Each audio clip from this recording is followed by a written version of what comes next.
देखो, ये राहुल गांधी जी ने जो कहा है वो क्या आर्मी के बारे में नहीं कहा है, देश के फौज के बारे में नहीं कहा है, या देश के प्रधानमंत्री के बारे में भी नहीं कहा होगा, ना राष्ट्रपति के बारे में कहा है। आप जो घर घर में सिंदूर बांटने जा रहे हो, कौन सा पराक्रम आपने किया है भाई? पराक्रम तो आर्मी ने किया है। आपके घर के दरवाजे के बाहर सिंदूर का पेड़ लगा दिया आपने।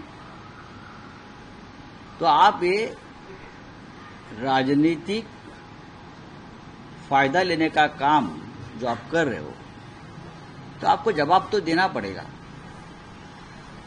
आपने जिस ढंग से प्रेसिडेंट ट्रंप के दबाव में आकर युद्ध विराम किया है, देश को पूछा था आपने, पार्लियामेंट को पूछा था आपने? हमारी फौज आगे निकल चुकी है, पीओके लेने की बात चल रही है, आपके डिफेंस मिनिस्टर बोल रहे पीओके अभी 2 दिन में आ जाएगा, और आपने प्रेसिडेंट ट्रंप के दबाव में आकर आप झुक गए। आप झुक गए। हिंदुस्तान कभी इस प्रकार से झुका नहीं था, आप झुक गए।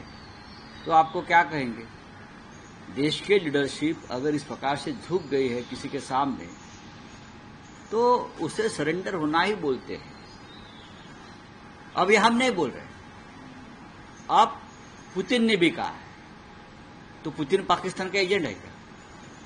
अब मेरे पास वो खबर है, पुतिन ने भी कहा है ना कि आप देखिए, रशिया के अखबार देखिए, गार्डियन देखिए, प्रेसिडेंट ट्रंप और पुतिन में जो चर्चा हुई है उसमें प्रेसिडेंट ट्रंप उनको कहता है, पुतिन को, मैंने वार रुकवा दी, और पुतिन उसकी पुष्टि करता है कि प्रेसिडेंट ट्रंप ने वार रुकवा दी। तो आप पुतिन को बोलिए पाकिस्तान का एजेंट है। आपने पूरे विश्व में हमारे प्रतिनिधि मंडल भेजे, उसका हमने स्वागत किया, हमारे भी एक प्रतिनिधि उसमें थे, लेकिन क्या हो गया आपने देखा? पाकिस्तान को आर्थिक दृष्टया सक्षम बनाने के लिए ऐसे ऐसे देश आगे आए हैं जिसके बारे में हिंदुस्तान के विदेश नीति बनाने वाले ने सोचना चाहिए। पाकिस्तान को IMF हो, जो एशियन डेवलपमेंट बैंक है, $800 मिलियन दिया पाकिस्तान को, और वो बैंक के प्रेसिडेंट 2 दिन पहले मोदी जी को मिलकर गए थे, और मोदी जी ने उनको कहा था कि अगर पाकिस्तान को आप इस प्रकार से पैसा दोगे तो पाकिस्तान उसका इस्तेमाल टेररिज्म के लिए करेगा। उसके बावजूद, विश्व गुरु कहने के बावजूद, पाकिस्तान को ADB बैंक ने $800 मिलियन दे दिया है। IMF ने पाकिस्तान को लोन दिया है। अमेरिका में पाकिस्तान का स्वागत हो रहा है। बिलावल भुट्टो जो है वो यूनाइटेड नेशन में हमारे खिलाफ भाषण दे रहा है। हमारा डेलीगेशन 27 मई को कुवैत गया। हमारा डेलीगेशन 27 मई को कुवैत में चला गया, और 28 मई को कुवैत ने पाकिस्तान के वीजा पर जो बैन लगाया था 19 साल से, वो हटा दिया। यह हमारी उपलब्धि है। तो सवाल तो देश की जनता पूछेगी, सांसद पूछेंगे, नेता पूछेंगे। तो आपको डर क्यों लगता है? जवाब दीजिए।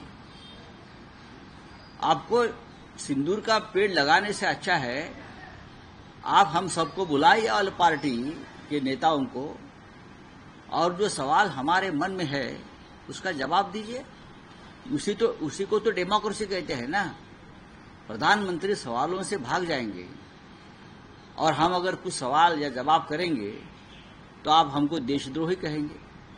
लेकिन विश्व में भारत की किरकिरी हो रही है। G7 में हिंदुस्तान को नहीं बुलाया, क्यों नहीं बुलाया उसका जवाब मोदी जी दे सकते हैं, और मोदी जी भी नहीं जाना चाहते उधर, इसलिए कि वहां ट्रंप है।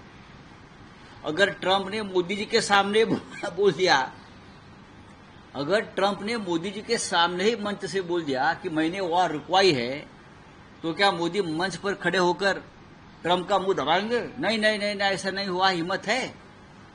अगर हिम्मत नहीं है तो ऐसी लीडरशिप को सरेंडर हुआ ऐसे बोला जाता है। अभी देखो, अमेरिका की जो हमारे विदेश नीति से उसका कोई संबंध नहीं है, देश से संबंध है। हम देखेंगे गौतम अडानी और मोदी की दोस्ती कब टूटती है। एलन मस्क एक होशियार आदमी है, पॉलिटिशियन है, इंटेलिजेंट आदमी है, सिर्फ पैसा नहीं कमा रहा है और भी कुछ अच्छा काम कर रहा है। मैंने तो ये तो कहा ना, मैंने कहा है कि यूनाइटेड नेशन का जो टेररिज्म के खिलाफ जो एक कमेटी है, उसका वाइस प्रेसिडेंट अमेरिका को बनाए।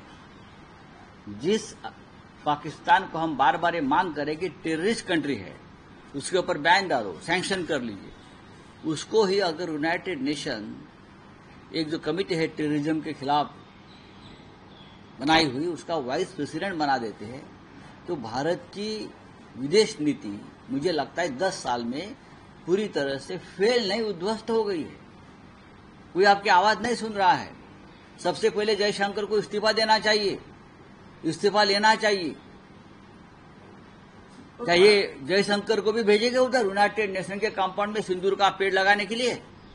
जाओ जयशंकर, बहुत अच्छा काम हुआ है, यूएस जाओ, यूनाइटेड नेशन के प्रांगण में सिंदूर का पेड़ लगाकर आइए। हाँ, यही हमारी हैसियत है। तो भारत को क्या दबाव के अंदर ये राजनीति करनी पड़ रही है? भारत पूरी तरह से भारत को दबाव में लाकर एक महान भारत को, हिंदुस्तान को कमजोर करने की कोशिश पूरे विश्व में चल रही है। उसके लिए ये सरकार जिम्मेदार है। राहुल जी ने जो कहा है सरेंडर वाली बात, ये झूठ नहीं है। भारतीय जनता पार्टी के जो अंधभक्त है और भक्त भी है और राष्ट्रभक्त भी बीजेपी में है, वो सभी ने मिलकर उस बारे में सोचना चाहिए ये ऐसा क्यों हो रहा है।